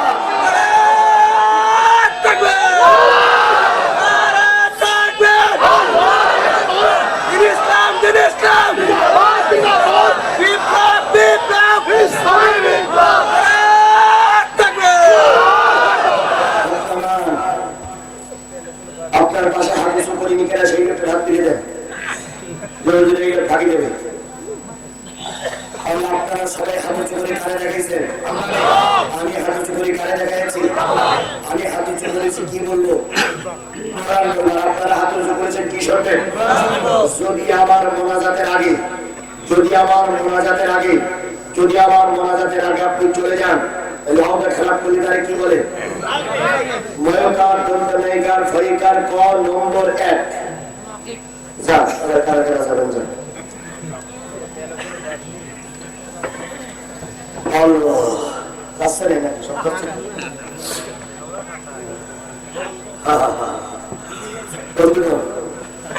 আমি বারবার কর্তৃপক্ষকে বলেছিলাম 9:30টায় দেন, 9:30 দিলে আরো আধা ঘন্টা সময় নেই, এদিকে সময় দিতে পারতাম, কিন্তু আপনারা আমাকে দিয়েছেন 10টায়, আধা ঘন্টা সময় কম পাবো। কারণ আমি বলি আমাকে আপনারা দাওয়াত করেছেন আজকে কত তারিখ? 30 তারিখ। আমি 30 তারিখে বাস করবো না।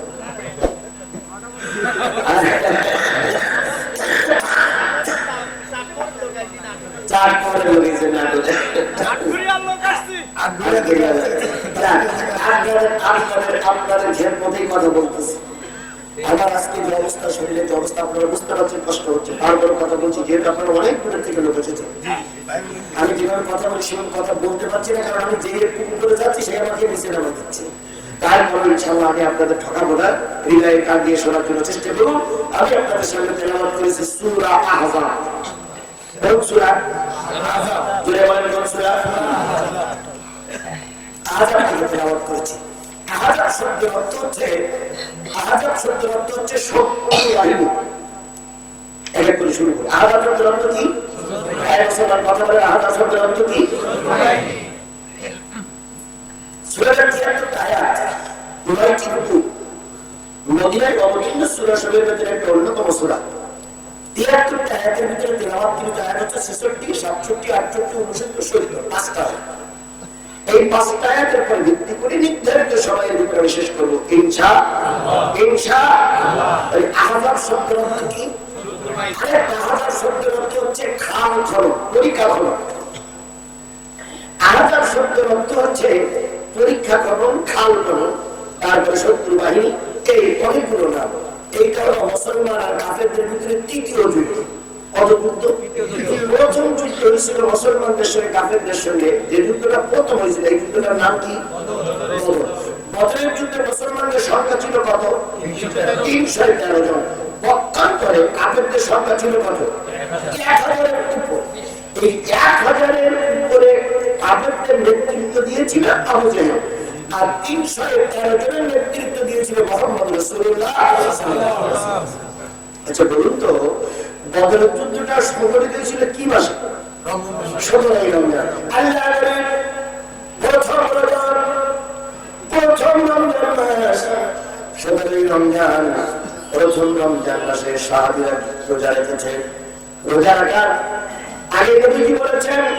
রোজা এমন একটা ইবাদত, যদি কোনো ব্যক্তি একটা রোজা ইচ্ছা করে কাজা করে, ৬০টা রোজা বিনিময়ে যদি আদায় করে, ৬০টা রোজার ভিতরে থেকে যদি একটা কাজা হয়ে যায়, ওখান থেকে আরো ৬০টা রোজা রাখা লাগবে। তারপরে যদি সারা জীবন একটা রোজার কাফারা স্বরূপ রোজা রাখো, প্রকৃত রোজার হওয়া আদায় করা যাবে না। সেই রোজা রেখে মুসলমানরা যুদ্ধ করতেছে। প্রথম যুদ্ধ ঈমান থাকবে কি, ঈমান থাকবে কি থাকবে না, মুসলমানরা কালেমা নিয়ে বাঁচবে কি বাঁচবে না, মুসলমানরা কালেমার দাওয়াত দিতে পারবে কি পারবে না, মহা একটা সংকটময় অবস্থায় বদরের যুদ্ধ অনুষ্ঠিত হলো। আল্লাহর নবী যুদ্ধের ময়দানে গিয়ে দেখলেন সাহাবীরা একবার বসতে আর উঠতে পারে না, একবার উঠতে আর বসতে পারে না, একবার শুইতে আর দাঁড়াইতে পারে না, একবার দাঁড়াইলে আর শুইতে পারে না। যে এমন সাহাবী ছিল দুইটা খেজুর দিয়ে সিহারি করেছে, এমন সাহাবী গেছে একটা খেজুর দিয়ে সিহারি করেছে, এমন সাহাবী আছে শুধু পানি দিয়ে সিহারি করেছে। যেহেতু গরিব মানুষ তারা, এই অবস্থায় যদি মুসলমানদের আবু জেহেল জিতে যায়, আগামীকাল হয়তো পৃথিবী ঠিকই থাকবে, কালেমা পড়ানো কাল থাকবে না। কি কষ্ট করে তারা ইসলাম টিকে রেখেছে। আর তুমি এখন ইসলাম, তুমি আর আমি এখন ইসলাম পেয়েছি মামার বাড়ি আপনাদের মতো। কথা বলে ঠিক না? ঠিক। দেখেন তো, কেউ দাওয়াত দিয়েছে আর কেউ দাওয়াত দিয়ে কোটি টাকার বাড়ি, কেউ দাওয়াতে কাজ করতে এসে সাইকেলও পাচ্ছে না, আবার কেউ দাওয়াতে কাজ করে এসে পুড়িয়ে আসতেছে। তোমার দাওয়াত আমার দাওয়াত, তোমার দাওয়াত আমার দাওয়াত, নেই দাওয়াতে মিল, তোমার কিতাব আমার কিতাব নেই আবার আমি, তোমার দাওয়াত আমার দাওয়াত, নেই দাওয়াতে মিল, তোমার কিতাব আমার কিতাব নেই আবার আমি, তোমার দাওয়াত করমা পোলাও, কথা বলেন, তোমার দাওয়াত করমা পোলাও, পেট ভরা ভাত, আমার দাওয়াত জেলখানাতে দুর্বিষহরা, তোমার দাওয়াত আমার দাওয়াত, নেই দাওয়াতে মিল, তোমার কিতাব আমার কিতাব নেই আবার আমি। কি কষ্ট করে ইসলাম প্রতিষ্ঠিত হয়েছে, আর তুমি আর আমি খাচ্ছি আর শুধু লটাচ্ছি। যতই দাও হক কথা তোমাকে বলতেই হবে। আফজালুল জিহাদ কালিমাতুল হক ইন্দা সুলতান জায়েদ, সবচেয়ে বড় জিহাদ জালেম সরকারের সামনে সত্য কথা বলা। এর চাইতে বড় জিহাদ আর পৃথিবীতে যুক্ত থাকতে পারে না। এখন জুলুম শুরু হয়েছে বলে তুমি চুপ করে ঘাট করে বসে আছো। দেখবেন একটু সুযোগ পাইলেই এদের জ্বালায় আমরা চাষ পাবো। আমরা ছিলাম কোন জায়গায় ছিলে তাই না করেই ছিলাম, কিন্তু মাঝে মাঝে একটু গোপনে যেতাম।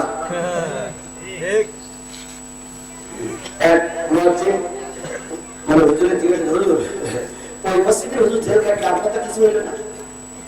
হুজুর তখন বলতে আমি একটু দৃষ্টি করে চলি, এই জন্য আমার কিছু হয় না।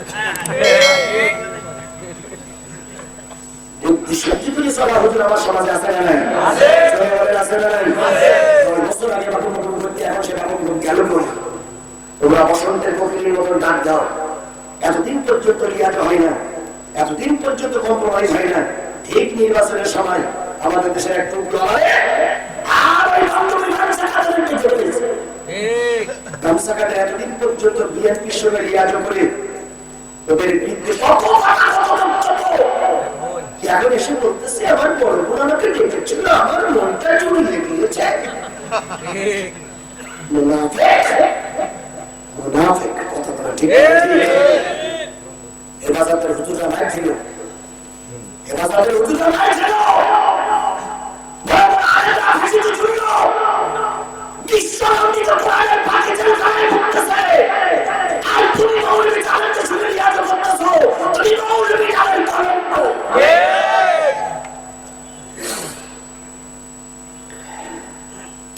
এই কথাগুলো বললে এখানে কিছু লোক আমার শত্রু হতে পারে, কিচ্ছু যায় আসে না। আপনাদের আশীর্বাদ আমার কিচ্ছু হবে না।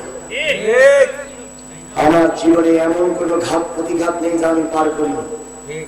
জেলখানা অনেকবার দেখা, রিমান্ড ওলাইনে পড়িয়েছে, চোখ পাতা হাত পাতা গুলি করা ওলাইন থেকে বেরিয়ে এসছে। আল্লাহ হেফাজত করেছে।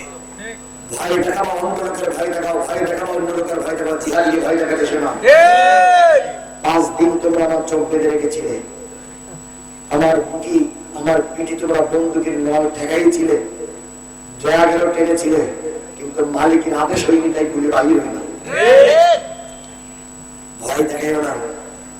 মুসলমান একবার মৃত্যুবরণ করে, একবার জন্ম নেয়। কথা বল ঠিক না? ঠিক। আমিও মায়ের পেটে থেকে একবার এসেছি, একবারই বিদায় নেবো। তবু যতদিন বেঁচে আছি জালেমের কাছে মাথা নত করা হবে না, হবে না, হবে না, হবে না, হতে পারে না। শেষ পর্যন্ত কি হবে? কি হবে? মৃত্যু হলে অন্তত নাটকের মানুষগুলো বলবে না লোকটা ভালো ছিল। একটা মুনাফিক মারা যাক, সবাই বলবে যে মুনাফিকটা মারা গেছে। আমার ভাইরা চিন্তা করলেন এই যুদ্ধে, মনে আছে তো? কোন যুদ্ধ বলেন তো? বদরের যুদ্ধে। এই যুদ্ধে যদি মুসলমানরা হেরে যায়, কালকে কালেমা পড়ানো গান থাকবে না, চন্দ্র সূর্য থাকবে, আকাল বাতাল থাকবে, এরপরে একদিন থাকবে, সূর্য থাকবে, চন্দ্র থাকবে, কিন্তু কালেমা পড়ানো থাকবে না। তিনি মন খারাপ করে চলে গেলেন। ঘরের ভিতরে যাওয়ার পরে আয়েশা বলেন, ইয়া রাসূলুল্লাহ, মন খারাপ কেন? নবীজি বলেন, আজকের যুদ্ধে পরে আমরা হেরে যাচ্ছি কেন? রোজা রেখে সবাই যুদ্ধ করতেছে, এই জন্য সবাই কষ্ট পাচ্ছে। আল্লাহর নির্দেশ কি? আল্লাহ বলে, আয়েশা, আল্লাহ নির্দেশ করেছে রোজা ভেঙে ফেলো, আজকের যুদ্ধে আগে টিকে থাকো, কালকে রোজা রেখো। আপনি যেই হজ করেন, আল্লাহ নবী হজ করলেন, তোমরা রোজা ভেঙে যুদ্ধ করো, আগে দিন তারপরে রোজা, আগে দিন কায়েম করো, তারপরে নামাজের দাওয়াত দাও। যে দেশে দিন কায়েম নাই, সে দেশে মসজিদ থাকবে, মুসল্লি থাকবে না। মডেল মসজিদ বানাচ্ছেন আর বড় বড় আলেমগুলো জেলখানায় ভরে রাখতেছেন। কথা বলেন ঠিক না? ঠিক। মসজিদে কিছুদিন পরে গরু ছাগল ঢুকবে, বিরাট বিরাট স্কুল করতেছেন, আর স্কুলে বাচ্চাদের শিখাচ্ছেন আমরা সব আলাদা থেকে তৈরি। কিছুদিন পরে শুধু শিক্ষক থাকবে আর টেবিল চেয়ার থাকবে, ছাত্র খুঁজে পাবেন না। কারণ আমি আমার ছাত্র স্কুলে পড়াবো না, কারণ আমি আমার টার্গেট নিয়েছি আমার পরবর্তী প্রজন্ম যারা আছে ওই মাদ্রাসায় পড়বো, যে মাদ্রাসায় অন্ত দিয়ে মানবের শিক্ষা দেয়।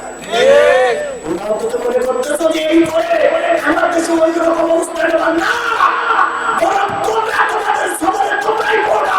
আমার দেশের শিক্ষার যদি গুরুত্বপূর্ণ হয়ে থাকে, পরিবর্তন যদি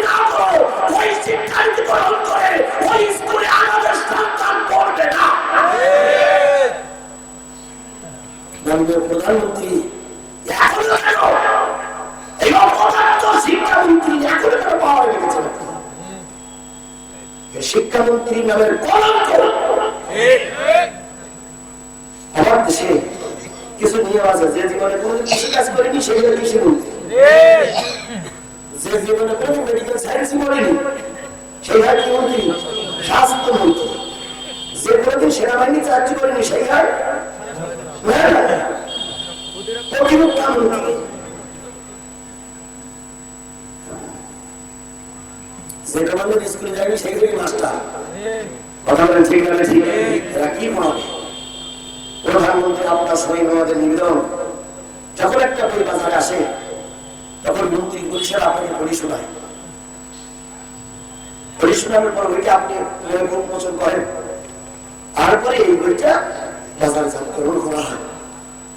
আপনার সামনে যখন এই বানানের নীতি পড়ানো হলো, আপনি যদি দেখে সিগনেচার করে থাকেন তাহলে ভুল ভালোর জন্য আপনিও দায়ী। আর যদি অজান্তে করে থাকেন, আপনি শিক্ষামন্ত্রীরে বাধ্যতামূলক অবসরে পাঠান, সচিবকে শাস্তি দেন, আর এরা আপনার সম্মানের বিঘ্ন ঘটাচ্ছে। এরা কথা বলেন ঠিক না ঠিক? আল্লাহ আমাদের প্রচার তৌফিক দিক, সকলে বলেন আমিন। আমার বন্ধুরা বাজারের যুদ্ধে হযরত আয়েশা পরামর্শ দিলেন, ইয়া রাসূলুল্লাহ, আপনি শুধু ইফতারের রস করলে হবে না, আপনার ইফতার করা লাগবে। কিভাবে ইফতার করতে হবে? ওই সবার সামনে বড় একটা টিলার পরে দাঁড়ান, টিলার পরে দাঁড়িয়ে আপনি ইফতার করে তারপরে রোজা খানো। আপনার ইফতার করতে দেখে সব সাহাবীরা রোজা ভেঙে ধরবে। আল্লাহ রাসূলের আয়েশার বর্ণনা অনুসারে আল্লাহ রাসূল ইফতার করলেন। ওই যুদ্ধে আল্লাহ পাক মুসলমানদের বিজয় দিয়ে দিল। রোজা অবশ্যই দরকার, কিন্তু রোজা চাইতে দিন কায়েমের প্রয়োজন আল্লাহর কাছে বেশি। মুসলমানদের সাথে কাফেরদের একটা যুদ্ধ হলো পরবর্তী বছরে 17 শাওয়াল। সেই যুদ্ধটার নাম হলো উহুদের যুদ্ধ। উহুদের যুদ্ধে মুসলমানদের সংখ্যা ছিল কত? 1000-এর উপরে। 1000। কাফেরদের সংখ্যা ছিল কত? 3000। আল্লাহ রাসূল যুদ্ধে যাবেন, দারুণ একটা শক্তি সঞ্চার হয়েছে। মুসলমান কতবারের চেয়ে তারা 700 গুণ বেড়ে গেছে। এবার আমরা তাকবীর ধ্বনি দেব, বাতিলেরা সব পালিয়ে যাবে, ময়দানে আর বাতিলেরা টিকতে পারবে না। ঠিক সেই সময় এক মৌলবী মাথা উঁচু করে দাঁড়িয়ে ফতোয়া দেওয়া শুরু করলো, এবারে যুদ্ধ গেলে মুসলমানরা কিন্তু কচু কাটা হয়ে যাওয়া, এবারে যুদ্ধ গেলে মুসলমানরা মার খাওয়া, এবার আর যুদ্ধ যাওয়া যাবে না। আবু সুফিয়ানের সব পরিবার নিয়ে উহুদের যুদ্ধে আসতেছে, সব পালিয়ে চলে যাও। এই মৌলবীর বক্তব্য শুনে কয়শো মৌলবী কেটে পড়লো? 300। এবার থাকলো কয়শো? 700। যুদ্ধের বিজয়ের যুদ্ধের বিজয়ের প্রাক্কালে মৌলবীরাই যুগে যুগে ধ্বংস করেছে। আজকে যখন আগামী নির্বাচনে ইসলামপন্থীরা জয় জয়কার অবস্থা হচ্ছে, সেই সময় আমাদের একজন টুকরিয়া মুনাফিকরা আমাদের বিরুদ্ধে ফতোয়া দিচ্ছে।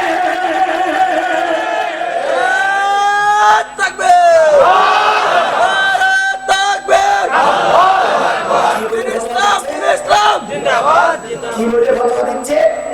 অমুক মৌলবী যদি মারা যায় আর সেই মৌলবীর যদি কোনো জায়গায় কবর দেওয়া হয়, ওই কবরের পরে যদি ঘাস হয়, ওই ঘাস যদি কোনো গরুতে খাওয়ায়, উক্ত গরুর দুধ এবং গোশত খাওয়া ফতোয়ায়ে পাগড়িওয়ালা হুজুর। পাগড়ির বিপক্ষে কথা বলা আমাদের মানা হয়ে গেছে। আমি কথা দূরে করলাম, এরকম টুপিওয়ালা হুজুর আমার সমাজে আছে না নাই? জোরে বলেন আছে না নাই? দরকার ছিল বিপদের দিনে সব হুজুররা একজোট হয়ে কাজ করা, কিন্তু আজকে যখন আমরা চরম বিপদে, তখন একদল মৌলবী আরেকদল মৌলবীর বিরুদ্ধে কথা বলছে। আজকে খেয়াল করুন, তাবলীগের ভাইরা কেন আছেন? তাবলীগের ভিতরে একটা পক্ষ ছিল, তাবলীগের বিশ্ব ইস্তেমা যখন হতো, গোটা বিশ্ব টাকায় থাকতো।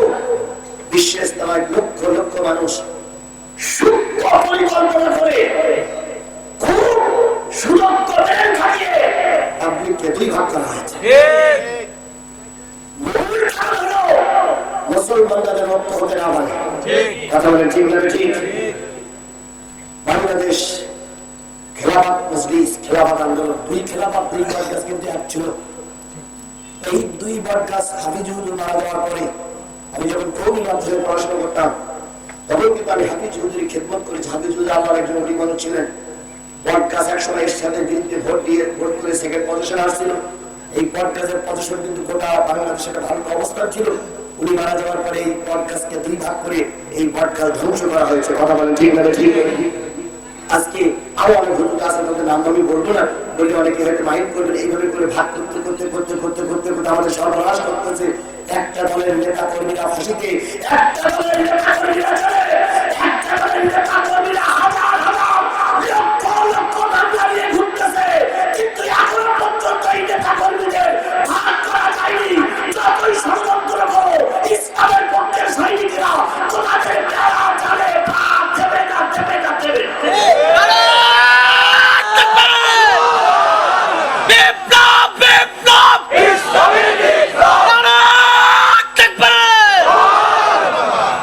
আপনারা কষ্ট পাচ্ছেন? চলবে চলবে চলবে, কেউ যেন ওঠে না। একজন লোক উঠে গেলে আমার বাপের কোনো ক্ষতি হয় না, কিন্তু যে লোক ওঠে ক্ষতিটা তারই হয়। দয়া করে উঠবেন না। আল্লাহ আপনাকে আমাকে কবুল করুন। যে লোকগুলো রাস্তায় দাঁড়িয়ে আছে, নিশ্চয়ই ওই লোকদের পকেটে ইট আছে। ওরা চিন্তা করে হুজুর সেই রাত মঞ্চের নামে ইট ফেলে মেরে মারবো। ও চিন্তা ভাবনা করে কোনো লাভ নেই। ইট মারবো আমার গায়ে, লাগবে আমার কাছে। আল্লাহ হেফাজত করুন সবাই বলে আমিন। অবদের যুদ্ধে মার খেল হুজুরদের কারণে। এবার তৃতীয় যে যুদ্ধ, সেই যুদ্ধের নাম হলো আযাব। সেই যুদ্ধের নাম কি? আযাব, পরীক্ষা। এই যুদ্ধে কি বলে, এই যুদ্ধের নামে একটা সূরা নাযিল হলো। এর আয়াত সংখ্যা হলো 73, রুকু সংখ্যা 9। 73 আয়াতের ভিতর থেকে আমি আপনাদের সামনে তেলাওয়াত করেছি 66 আয়াত বলতেছে আল্লাহ, ইয়াউমা তুকাল্লাবু উজুহুহুম বিন-নার ইয়াকুলুনা ইয়া লাইতানা আতানা আল্লাহ ওয়া আতানা রাসূলা। সেদিনের কথা মনে করো, সেদিনের কথা স্মরণ করো। ও উপস্থিতি, মুসলমান, জনবসতি, এলাকার মানুষ, সেদিনের কথা মনে করো যেদিন মানুষের অন্তরার চেহারাগুলো আগুন দিয়ে পোড়াইয়ে দেওয়া হবে। বলুন তো সেই দিনটা কোন দিন? কিয়ামতের দিন। একদল মানুষকে আল্লাহ পাক জাহান্নামের আগুন দিয়ে চেহারা অন্তর কি করে দেবে, পোড়াইয়ে দেবে, ঝলসাইয়ে দেবে। চেহারা পড়বে, অন্তর পড়বে, ঝলসিয়ে যাবে, কোনো উপায় থাকবে না। এবার যখন তাদের চেহারাগুলো পড়ে যাবে, ইয়াকুলুনা ইয়া লাইতানা আতানা আল্লাহ ওয়া আতানা রাসূল। যেই লোকগুলো জাহান্নামে পড়বে, ওই লোকগুলো বলবে হায় আফসোস, হায় আফসোস, তুমি আল্লাহর আনুগত্য করতাম, রাসূলের নেতৃত্বে মেনে চলতাম, আজকে আমাদের জাহান্নামে ঢোকা লাগতো না। তাহলে বোঝা গেল আল্লাহর পথে যারা থাকবে না, রাসূলের পথে যারা থাকবে না, তারা যাবে জাহান্নামে। কথা বলেন ঠিক না ঠিক? এখন আল্লাহর পথে থাকতে গেলে, রাসূলের পথে থাকতে গেলে পরীক্ষা হবে না? হবে না? পরীক্ষা হবে না? হবে না? ভালো ছাত্র যারা, পরীক্ষা কঠিন দিতে হয় তাদের।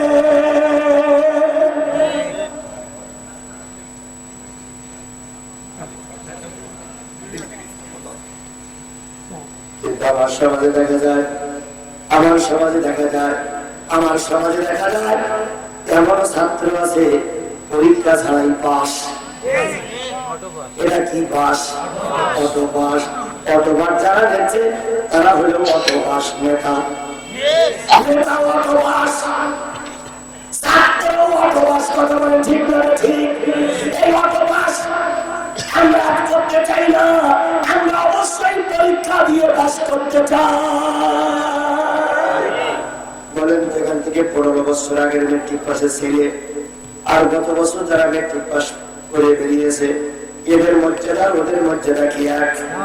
ওরা লেখাপড়া শিখে পরীক্ষা দিয়ে পাস করেছে, আর এরা তো সব অটো পাস। কথা বলেন ঠিক না ঠিক?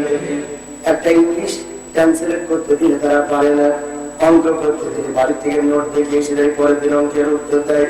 এইভাবে যদি লেখানো হয়, এই ছাত্র দিয়ে যেমন কোনো উপকার হবে না। ও আমার বন্ধু, পরীক্ষা ছাড়া যদি মুসলমান হও, এই মুসলমানের দাম দুনিয়ায় নাই, আখিরাতে নাই। ওই লোকগুলো বলবে হায় আফসোস, আমরা আল্লাহর আনুগত্য করতাম, রাসূলের নেতৃত্ব মেনে চলতাম, আজকে জাহান্নামে আমাদের আশা লাগতো না। যারা দাঁড়িয়ে আছেন, বাড়িতে আছেন, দোকানে আছেন, সকলের কাছে পায়ে ধরে অনুরোধ করি, বন্ধুরে কোরআনের মাহফিলে এসো।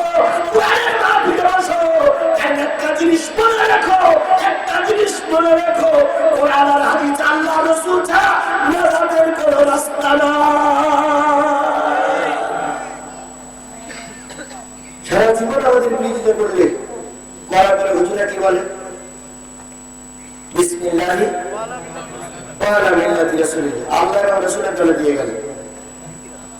আচ্ছা, আল্লাহ এবং রাসূলের দলে দিয়ে গেলে আমি এরকম কেন তোমার? পাশাপাশি দুইটা সমাবেশ আছে, একটা বিএনপি সমাবেশ, একটা আওয়ামী লীগের সমাবেশ। আওয়ামী লীগ যারা করে তাদের বুকির পরে কি টানানো থাকে লোক, বিএনপি যারা করে তাদের বুকির পরে কি টানানো থাকে মানুষ। এখন দুইটা জনসভা হয়েছে, এখন ভুল করি বিএনপি এক নেতা এসে আওয়ামী লীগের সমাবেশে বিরিয়ানির প্যাকেট চাচ্ছে।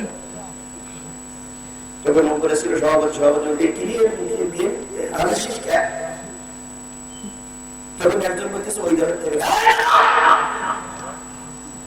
আমি শিশির মিছিল করেছি নৌকার এখানে বিরিয়ানি চালামটা তুমি ভালো। এটা যদি দুনিয়ায় হয়, এটা যদি দুনিয়ায় হয়, সারা জীবন রামপন্থী বামপন্থী দলে মিছিল করলে আর মরার ঘরে রসুলের দলে কি বিরিয়ানি খাওয়া জেগে গেলে আমরাও থাকবো, ঠিক মতন খাওয়াবো তোমার। আল্লাহ যদি দেয় সে আল্লাহ না, কিন্তু আমরা তো সারা জীবন রামপন্থী বামপন্থী এখন বিরিয়ানিতে বসাবে না। আল্লাহ আমাদের প্রচার তৌফিক দিক। মুসলমান অত হিংসু কেনা কথা বলে ভাষার কথা বলে আমরা তো হিংসু কেনা। তোমাদের জন্য দরজা খোলা, এসেই দেখো দরজা খোলাই হবে। আল্লাহ কবুল করুক।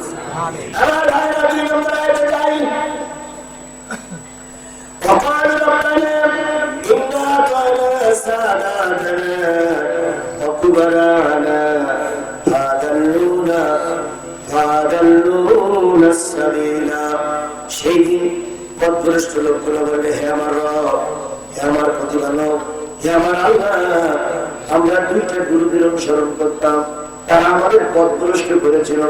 একটা আবার একটা দল করতাম, সেই দলের নেতা আমাদেরকে ধর্মের পথ থেকে বিবর্তনী করেছিল। আর আমাদের সমাজে একদল হুজুর ছিল, মুরব্বী ছিল, পীরমা সাহেব ছিল, তারাই আমাদের পথভ্রষ্ট করেছে। কয় গ্রুপ পথভ্রষ্ট করে? আজকে আপনাদের কাছে প্রশ্ন করি, বলুন তো ওই গ্রুপ এখন আমার সমাজে আছে না? আল্লামা সাঈদীর বিরুদ্ধে ধর্ষণের মামলা, উনি কতগুলো মামলা, কতগুলো মহিলাকে ধর্ষণ করেছে? 1 লক্ষ। 1 লক্ষ মানুষকে ধর্ষণ করেছে। কয় মাসে? 9 মাসে। আওয়ামী লীগের ভাইদের পায়ে ধরে অনুরোধ করছি, পায়ে ধরে অনুরোধ করছি, এক পানে 2 পা ধরতেছে, মনোযোগ করে শুনো, শুধু জিহাদি গালাগালি দিও না। কয় লক্ষ মানুষ ইজ্জত নষ্ট করেছে? কয় মাসে? 9 মাসে। 9 মাসে কয়েকদিন হয়? 3 9 27, 270। আমি মাঝে মাঝে ভাগ করার জন্য আরো 30 যোগ করি, 300 দিন। 300 দিয়ে 1 লক্ষ ভাগ দেন। কথা সে বলো, ছাগলের চেয়ে তোমাদের কথা খারাপ। 300 এর ভাগ দেন 1 লক্ষ। 300 ভাজো 1 লক্ষ, 333। 24 ঘন্টা দিন রাত, তাহলে 24 ঘন্টা যদি দিন রাত হয়, তার ভিতরে রাত 12 ঘন্টা, দিন 12 ঘন্টা। এখন উনি যদি দিনই রাতই যদি করি থাকে, 24 ঘন্টা যদি 24 ভাগের মতন যদি থাকে, তাও কি সম্ভব? ধরে বলেন, তাও কি সম্ভব? মুসলমান হাসো, রাজনীতিবিদরা হাসো, একবার কল্পনা করে দেখো কত বড় মিথ্যা অপবাদ দিয়ে তাকে এখন জেলখানায় রাখা হয়েছে।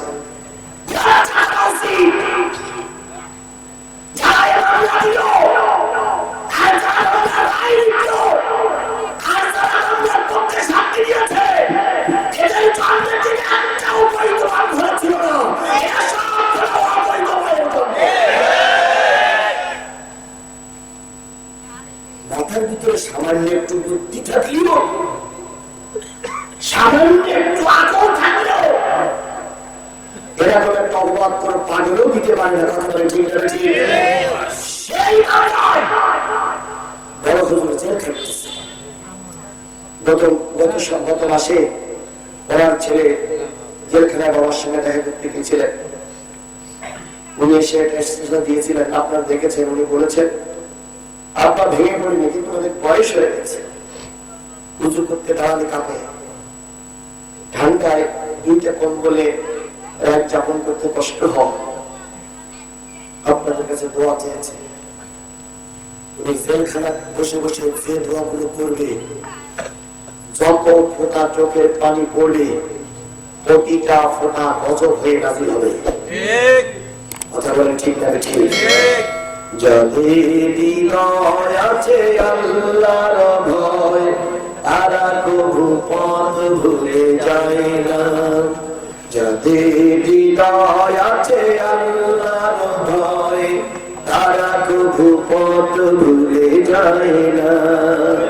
আল্লাহর প্রেম ছাড়া এই দুনিয়ায় কারো কাছে কোনো কিছু চায় না।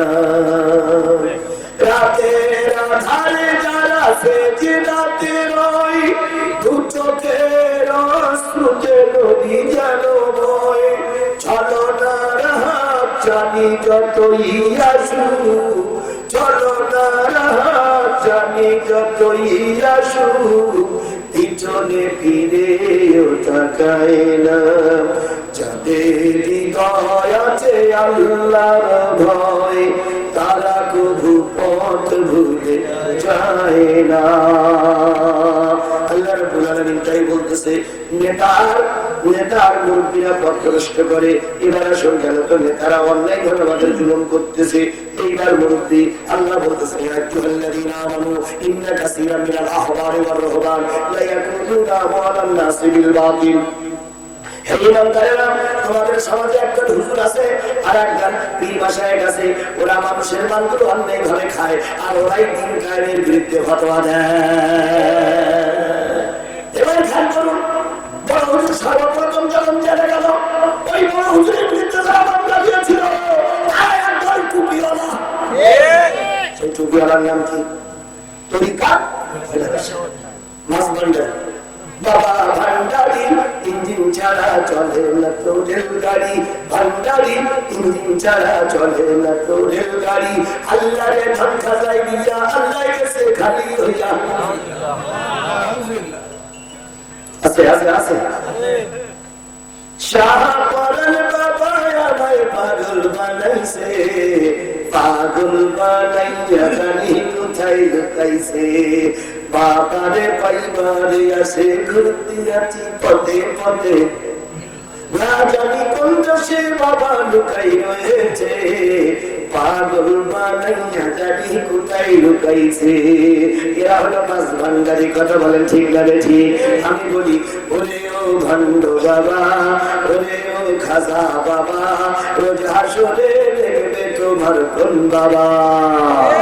তোমাদের ধারে ধারে না বাজারেতে গাঁজা খায়, হাদিসের ধারে ধারে না বাজারেতে তামাক খায়, লম্বা লম্বা চুল রেখেছে শিকল পরা সারা গায়, মোচে ঢেকেছে মুখ, মোচে ঢেকেছে মুখ, চেনা যায় না কি কারবার।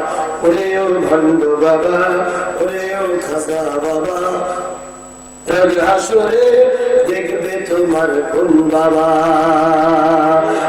হুজুরাই হুজুরদের সত্য আল্লাহ বলতেছে, একজন আলেম আর একজন বিশ্বের দিন কায়েমের বিরোধিতা করে, আজও আছে, কিয়ামত পর্যন্ত থাকবে। কথা বলেন ঠিক না ঠিক? আমাদের পথভ্রষ্ট করেছে। রব্বানা আতিহিম দিফাইনি মিনাল আযাব ওয়ালআনহুম লা'নান কাবীরা। হে আমাদের রব, হে আমাদের প্রতিপালক, আমাদের যত আযাব দেবা, যারা আমাদের পথভ্রষ্ট করেছে ওদের ডবল আযাব দাও। আমাদের যদি একটা দোজক দাও, নেতারে ডবল দাও। আমাদের যদি একটা দোজক দাও, ওদের 3 ডবল দোজক দাও, ওদের বেশি বেশি দোজক দাও। এই জন্য নেতাদের বিরুদ্ধে কর্মীরা যখন বর্তমান করবে, এবার আসলে শেষ আয়াতে যাচ্ছে, আল্লাহ বলতেছেন, ইয়া আইয়ুহাল্লাযীনা আমানু লা তাকুনু কাল্লাযীনা আযাউ মূসা। ওহে ঈমানদারেরা, শেষ জামানার ঈমানদারেরা, রাসূলের সাথে সঙ্গে তোমরা যারা আছো, তোমাদেরকে বলি, তোমরা মুসার অনুসারীদের মতন হয়ে যেও না। মুসার অনুসারীরা মুসাকে অনেক অনেক কষ্ট দিয়েছে। মুসার উম্মতেরা মুসাকে অনেক কষ্ট দিয়েছে, মুসার সাথীরা মুসাকে অনেক কষ্ট দিয়েছে। সাহাবীরা প্রশ্ন করেন, ইয়া রাসূলুল্লাহ, মুসার সাথীরা মুসাকে কি কষ্ট দিয়েছিল? আল্লাহ নবী বললেন, ও আমার সাহাবীরা, মুসার সাথীরা মুসার বিরুদ্ধে অনেক অপবাদ দিয়েছিল, অনেক দুর্ঘটনা ঘটাইয়েছিল। একজন ছিল মুসার একান্ত অনুসারী, নাম তার কারুন। কারুনের